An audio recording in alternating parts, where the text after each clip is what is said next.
नमस्कार. आकाशवाणी औरंगाबाद केंद्राच्या बातमीपत्रात मी ओंकार माहोरकर आपलं स्वागत करतो. सुरुवातीला ठळक बातम्या. चांगल्या पावसामुळे खरीपाच्या पेरणी क्षेत्रात वाढ, 13,80,00,000 टन अन्नधान्य उत्पादनाचा कृषी मंत्रालयाचा अंदाज. गणेशोत्सवासाठी सार्वजनिक गणेश मंडळांनी अधिकृत तात्पुरती वीज जोडणी घेण्याचं महावितरण कंपनीचं आवाहन. तिसऱ्या राष्ट्रीय हातमाग दिनाचं आज आयोजन, पैठणला विशेष कार्यक्रम. आणि भारताचा श्रीलंकेवर 1 डाव आणि 53 धावांनी विजय. 3 कसोटी क्रिकेट सामन्यांच्या मालिकेत विजयी आघाडी. आता सविस्तर बातम्या. चालू खरीप हंगामात जास्तीत जास्त क्षेत्र लागवडीखाली आल्यानं आणि चांगल्या पावसामुळे 13,80,00,000 टन एवढं अन्नधान्य उत्पादनाचा अंदाज कृषी मंत्रालयानं व्यक्त केला आहे. कृषी सचिव शोभना पटनायक यांनी काल नवी दिल्लीत वार्ताहरांना ही माहिती दिली. देशात आतापर्यंत 80% खरीप पिकांची पेरणी झाली असून यात प्रामुख्यानं भात, डाळी, तेलबिया, कापूस, ऊस आणि ताग यांचा समावेश आहे. उर्वरित 20% भागातही पुढल्या महिन्यापर्यंत लागवडीचं काम पूर्ण होईल असं पटनायक यांनी सांगितलं. पूरस्थितीचा देशभरातल्या 19 लाख हेक्टरवरच्या पिकांवर परिणाम झाला असून पाणी पातळी कमी झाल्यानंतर या भागात दुसरी खरीपाची पिकं घेतली जातील असंही त्यांनी सांगितलं. गेल्या वर्षीच्या तुलनेत अन्नधान्य उत्पादन जास्त होईल असं त्या म्हणाल्या. एका वर्षात 2 लाख टनांपेक्षा जास्त तूर डाळीची आयात न करण्याची मर्यादा केंद्र सरकारनं घातली आहे. सरकारनं तूर डाळीची आयात ही प्रतिबंधित श्रेणीत वर्ग केली आहे. या संदर्भातली अधिसूचना विदेश व्यापार संचालनालयानं जारी केली आहे.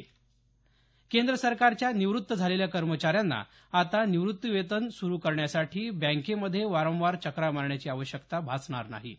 सेवानिवृत्त होत असलेल्या कर्मचाऱ्यांना बँकांबरोबरच त्यांनाही सेवानिवृत्तीच्या वेळी निवृत्तीवेतन आदेश म्हणजेच पीपीओची प्रत दिली जाईल. बँकांना जर ही प्रत उपलब्ध झाली नाही तर कर्मचारी आपल्या जवळची प्रत उपलब्ध करून देऊन निवृत्तीवेतन सुरू करण्यास बँकांना सांगू शकेल. कार्मिक मंत्रालयानं यासंबंधीच्या नियमात बदल केले असून केंद्र सरकारच्या सर्व विभागांना याबाबतचे निर्देश दिले आहेत. अमरनाथ यात्रेकरूंवर गेल्या महिन्यात झालेल्या दहशतवादी हल्ल्याप्रकरणी जम्मू काश्मीरच्या विशेष तपास दलानं 3 जणांना अटक केली आहे. या तिघांनी लष्कर ए तय्यबाच्या 4 दहशतवाद्यांना मदत केली असल्याचं तपासात उघड झाल्याचं पोलीस महासंचालक मुनीर खान यांनी सांगितलं. 10 जुलैला झालेल्या या हल्ल्यात 8 जणांचा मृत्यू झाला. यामध्ये महाराष्ट्रातल्या 2 महिलांचा समावेश होता. दरम्यान पवित्र छडी मुबारक काल अमरनाथ गुहेकडे रवाना झाली. आज श्रावण पौर्णिमेला विधिवत पूजेनंतर अमरनाथ यात्रेची सांगता होत आहे. गणेशोत्सव काळात अधिकृतरित्या तात्पुरती वीज जोडणी घ्यावी असं आवाहन महावितरण कंपनीनं केलं आहे. ₹4.31 प्रति युनिट या सवलतीच्या दरात मंडळांना वीज पुरवठा उपलब्ध करून दिला जाणार आहे. धार्मिक उत्सवांसाठी अधिकृतच वीज पुरवठा घ्यावा आणि सार्वजनिक सुरक्षेला प्राधान्य द्यावं यासाठी तात्पुरत्या वीज जोडणीचा दर वाणिज्यिक दरापेक्षा कमी ठेवण्यात आला असल्याचं महावितरणकडून सांगण्यात आलं आहे. येत्या 9 ऑगस्टला मुंबईत काढण्यात येणाऱ्या मराठा समाजाच्या राज्यव्यापी मोर्चाच्या पार्श्वभूमीवर काल मुंबई, ठाणे, पुणे, यवतमाळ आणि अकोला इथं जनजागृतीसाठी वाहन फेरी काढण्यात आली. विविध घोषणा देत काढण्यात आलेल्या या फेरीत मोठ्या प्रमाणात लोक सहभागी झाले होते.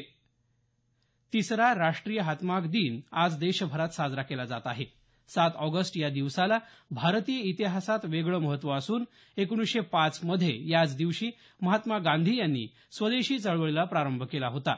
विविध स्वदेशी वस्तूंची निर्मिती आणि प्रकल्पांना पुनर्जीवित करण्याच्या उद्देशानं ही चळवळ सुरू झाली होती. या घटनेची आठवण म्हणून केंद्र सरकारनं 2015 पासून हा दिवस साजरा करण्यास प्रारंभ केला आहे.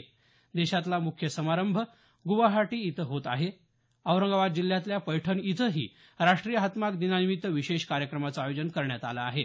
मराठी पैठणी केंद्रात आयोजित या कार्यक्रमाचं उद्घाटन राज्याचे वस्त्रोद्योग राज्यमंत्री अर्जुन खोतकर यांच्या हस्ते सकाळी 11 वाजता होणार आहे. याप्रसंगी खासदार रावसाहेब दानवे, आमदार संदीपान पाटील भुमरे आणि महाराष्ट्र लघु उद्योग विकास महामंडळाचे व्यवस्थापकीय संचालक शिवाजी दौंड यांची प्रमुख उपस्थिती असणार आहे. रक्षाबंधनाचा सण आज साजरा होत आहे. राष्ट्रपती रामनाथ कोविंद आणि उपराष्ट्रपती हमीद अन्सारी यांनी देशवासियांना रक्षाबंधनाच्या शुभेच्छा दिल्या आहेत. हा सण प्रेम, विश्वास, आनंद आणि समृद्धीचं प्रतीक असल्याचं राष्ट्रपतींनी आपल्या शुभेच्छा संदेशात म्हटलं आहे. देशातल्या नागरिकांमध्ये बंधुत्वाची भावना वाढवण्यासाठी हा दिवस महत्त्वाचा असल्याचं ते म्हणाले. हे बातमीपत्र आकाशवाणीच्या औरंगाबाद केंद्रावरून प्रसारित केलं जात आहे. आमचं हे बातमीपत्र newsonair.com या संकेतस्थळावरही उपलब्ध आहे. कत्तलखान्याकडे गुरं घेऊन जाणाऱ्या व्यक्तींविरुद्ध गुन्हा दाखल केल्यानंतर आरोपींनी पोलीस ठाण्यासमोरच फिर्यादींवर हल्ला करण्याची घटना अहमदनगर जिल्ह्यातल्या काष्टी इथं काल घडली. यामध्ये 7 जण जखमी झाले. या प्रकरणी श्रीगोंदा पोलीस ठाण्यात गुन्हा दाखल केला असून दोघांना अटक केल्याची माहिती उपविभागीय पोलीस अधिकारी सुदर्शन मुंडे यांनी दिली. काष्टीच्या बाजारातून कत्तलखान्याकडे गुरं घेऊन जात असल्याचं शिवकुमार स्वामी आणि मिलिंद एकबोटे या कार्यकर्त्यांना समजल्यानंतर त्यांनी गुरं घेऊन जाणारा टेम्पो अडवून पोलीस ठाण्यात आणला. त्यानंतर त्यांच्याविरुद्ध गुन्हा दाखल केला. गुन्हा दाखल झाल्यानंतर ठाण्याच्या बाहेर आल्यावर त्यांच्यावर हा हल्ला झाला. त्यांना अधिक उपचारासाठी पुण्याला पाठवण्यात आलं असून या प्रकरणी पोलिसांनी 23 हल्लेखोरांविरुद्ध विविध कलमांतर्गत गुन्हा दाखल केला आहे. भारतानं श्रीलंकेवर कोलंबो कसोटीत क्रिकेट सामन्यात 1 डाव आणि 53 धावांनी विजय मिळवत 3 कसोटी सामन्यांच्या मालिकेत 2-0 अशी विजयी आघाडी घेतली आहे. रवींद्र जडेजानं दुसऱ्या डावात केलेल्या भेदक गोलंदाजीच्या जोरावर भारतानं दुसऱ्या कसोटी सामन्यात श्रीलंकेवर हा विजय मिळवला. भारतानं आपला पहिला डाव 622 धावांवर घोषित केल्यानंतर श्रीलंकेचा संघ पहिल्या डावात 183 धावाच करू शकला. त्यानंतर फॉलोऑन मिळालेला श्रीलंकेचा संघ दुसऱ्या डावात 386 धावांवर सर्वबाद झाला. दुसऱ्या डावात जडेजानं 5, रविचंद्रन अश्विन आणि हार्दिक पांड्यानं प्रत्येकी 2 तर उमेश यादवनं 1 बळी घेतला. पहिल्या डावात 70 धावा आणि सामन्यात 7 बळी घेणारा रवींद्र जडेजा सामनावीर पुरस्काराचा मानकरी ठरला. या मालिकेतला तिसरा आणि शेवटचा सामना येत्या 12 तारखेपासून पल्लेकेले इथं सुरू होणार आहे. दरम्यान फलंदाज मर्यादा रेषेत असताना देखील त्याच्या दिशेनं चेंडू फेकल्याच्या कारणावरून जडेजावर आंतरराष्ट्रीय क्रिकेट परिषदेनं शिस्तभंगाची कारवाई करत त्याला तिसऱ्या कसोटीसाठी संघातून निलंबित केलं आहे. संविधान बदलण्याचा प्रयत्न यशस्वी होऊ दिला जाणार नाही असं प्रतिपादन जवाहरलाल नेहरू विद्यापीठातले विद्यार्थी नेते कन्हैया कुमार यांनी केलं आहे. बीड इथं संविधान बचाव कृती समितीच्या वतीनं आयोजित संविधान बचाव रॅली आणि रोहित अॅक्ट परिषदेत ते काल बोलत होते. यावेळी त्यांनी केंद्र सरकारवर जोरदार टीका केली. दरम्यान आज औरंगाबाद शहरात कन्हैया कुमार यांचे 2 कार्यक्रम आयोजित करण्यात आले आहेत. यामध्ये दुपारी 4 वाजता संविधान बचाव युवा परिषद होणार असून सकाळी 10:30 वाजता सुधाकर शेंडगे यांनी अनुवादित केलेल्या बिहार ते तिहार या पुस्तकाच्या मराठी आवृत्तीचं प्रकाशन होणार आहे. राष्ट्रव्यापी स्वदेशी आणि सुरक्षा अभियानाला आजपासून प्रारंभ होत असून येत्या 21 ऑगस्टपर्यंत ते सुरू राहणार आहे. स्वदेशी जागरण मंचातर्फे आयोजित या अभियानाबाबत काल औरंगाबाद इथं मंचाचे प्रांत संयोजक अमोल पुसदकर यांनी ही माहिती दिली. स्वदेशी वस्तूंचा वापर वाढवण्यासोबतच विदेशी विशेषतः चीनी वस्तूंवर बहिष्कार टाकण्याचं आवाहन त्यांनी केलं.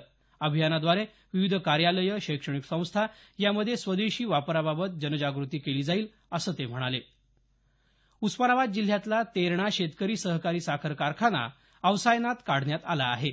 नांदेडच्या प्रादेशिक साखर सहसंचालकांनी या कारखान्यावर जिल्हा मध्यवर्ती सहकारी बँकेचे कार्यकारी संचालक व्ही.एस. घोणसे यांची अवसायक म्हणून नियुक्ती केली आहे. सोलापूरच्या भविष्य निर्वाह निधी कार्यालयानं या कारखान्याला टाळं लावलं असून सध्या तो बंद आहे. कारखान्यावर उस्मानाबाद जिल्हा मध्यवर्ती सहकारी बँकेचं 100 कोटी रुपयांपेक्षा अधिक थकीत कर्ज आहे. औषध विक्रीचा व्यवसाय करताना नफ्याबरोबरच ग्राहकांच्या समाधानाचा विचार होणं आवश्यक असल्याचं मत महसूल मंत्री चंद्रकांत पाटील यांनी व्यक्त केलं आहे.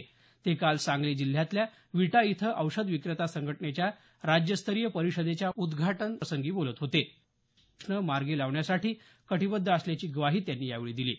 शेवटी पुन्हा ठळक बातम्या. चांगल्या पावसामुळे खरीपाच्या पेरणी क्षेत्रात वाढ. 13 कोटी 80 लाख टन अन्नधान्य उत्पादनाचा कृषी मंत्रालयाचा अंदाज. गणेशोत्सवासाठी सार्वजनिक गणेश मंडळांनी अधिकृत तात्पुरती वीज जोडणी घेण्याचं महावितरण कंपनीचं आवाहन. आणि 3ऱ्या राष्ट्रीय हातमाग दिनाचं आज आयोजन. पैठणला विशेष कार्यक्रम. याबरोबरच हे बातमीपत्र संपलं. आमचं यानंतरचं मराठी संक्षिप्त बातमीपत्र सकाळी 10 वाजता.